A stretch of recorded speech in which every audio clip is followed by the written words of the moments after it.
Frères et sœurs, hommes et femmes de bonne volonté, la parole de Dieu durant le temps de carême et particulièrement pendant la semaine sainte met l'accent sur la confiance inébranlable en Dieu en temps de détresse humaine. Au regard des multiples crises que nous traversons et dont la crise sanitaire est un exemple et une expression, la parole de Dieu offre à chacun force et réconfort dans la situation qui est la sienne. Et Dieu sait si nous en avons besoin aujourd'hui plus que jamais. Le message providentiel de ce mercredi saint consiste en la conscience que nous ne sommes pas seuls dans nos épreuves. Ce message, il nous faut savoir l'écouter pour en témoigner. Et nous avons besoin pour cela de la grâce de l'écoute et de la force de la parole. La grâce de l'écoute est capitale dans toute vie. D'ailleurs, pour être adulte, pour être sage, pour être grand, il faut savoir écouter. Enfin, on dit,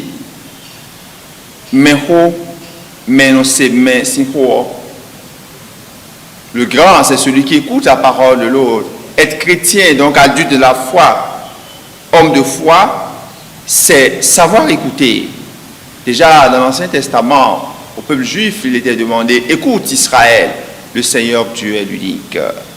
Et de Jésus, lors de son baptême, nous entendons la voix du Père indiquer, celui-ci est mon fils bien-aimé, écoutez-le. Or, nous ne savons plus écouter, chacun tient à parler, et on n'écoute plus l'autre. Le serviteur souffrant du livre d'Isaïe, en première lecture, il dit à cet effet, le Seigneur, Dieu m'a ouvert l'oreille, et moi je ne me suis pas révolté. Je ne suis pas dérobé. Oui, frères et sœurs, l'endurcissement du cœur conduit au péché et à la mort. Et nous verrons avec Judas dans l'Évangile, si seulement Judas avait su écouter la voix du Christ. Dans l'Évangile, Jésus annonce aux apôtres le drame de la trahison. L'un de vous va me livrer. Mais Judas ne se laisse pas du tout émouvoir. Jésus donne même des signes de reconnaissance du traître. Mais celui-ci n'est pas du tout inquiété. Jésus dit, celui qui mangera avec moi dans le plat, celui-là va me livrer. Mais Judas n'est pas du tout inquiété. Il pose même, comme les autres apôtres, la même question au maître, Rabbi, serait-ce moi? Mais alors la réponse de Jésus le renvoie à lui-même, à sa conscience. C'est toi-même qui l'a dit. Mais rien n'y fit, même pas les conséquences tragiques qu'il encourt en posant ce tas de trahison. Malheureux par qui le Fils de l'homme est livré. Il vaudrait mieux pour lui qu'il ne soit pas né cet homme-là. Oui, Judas n'écoute rien parce qu'il n'est plus capable d'écouter. Son cœur s'était endurci. Et qu'est-ce qui a endurci son cœur? C'est l'argent, l'amour de l'argent. L'argent l'avait aveuglé. Il va chez les grands prêtres, il leur dit ceci, mais que voulez-vous me donner si je vous le livre? Il lui remit 30 pièces d'argent. Et pour 30 pièces d'argent, il livra son maître. Voilà, chers amis, jusqu'où nous conduit l'aveuglement par rapport à l'argent. L'amour de l'argent, l'obsession par rapport à l'argent est la racine de tous les maux, dans l'Église comme dans la société. Seigneur, délivre-nous de ce virus de Mammon, ce virus plus destructeur que le coronavirus, ce virus qui crée d'autres virus, ce virus producteur de virus. L'amour de l'argent nous rend complices du malheur de nos frères par notre silence. Or, le chrétien, le témoin, est un témoin. Le chrétien, le croyant, est un témoin, un prophète. Avec la grâce de l'écoute, il nous faut avoir aussi l'audace de la parole, la force de la parole, mais il s'agit là d'une parole juste. Le serviteur souffrant déclarait dans la première lecture, « Le Seigneur m'a donné le langage de disciple pour que je puisse d'une parole soutenir celui qui est épuisé. » Chers amis, il y a trop de paroles aujourd'hui qui circulent partout, mais peu de paroles arrivent à construire l'homme, arrivent à nous construire. De même, paradoxalement, il y a trop de silence, silence coupable, silence complice. La parole vraie, la parole juste, la parole non intoxiquée, non manipulée, est un puissant soutien pour qui est épuisé. Et il y a tant d'hommes et tant de femmes dans nos sociétés et qui sont épuisés. Quel message leur faut-il? Que devons-nous avoir le courage de leur dire?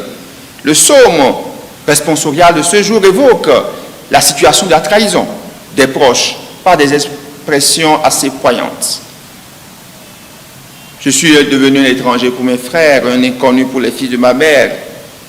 La trahison est comparée à un mal incurable. J'espérais un secours, mais en vain des consolateurs, je n'en ai pas trouvé. À mon pain, ils ont mêlé du poison.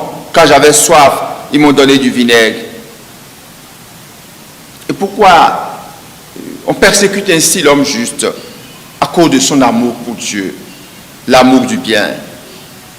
Le psaume dit, l'amour de ta maison m'a perdu.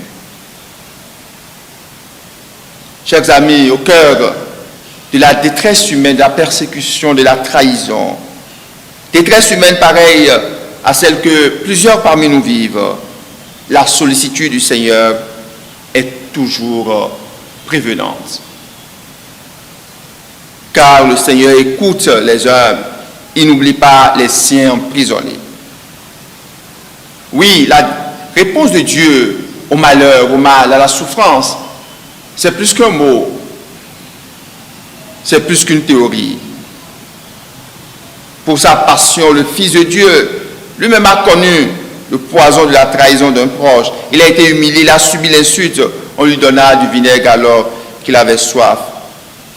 Et tous ces outrages, c'était à cause de sa passion pour l'homme, sa passion pour Dieu.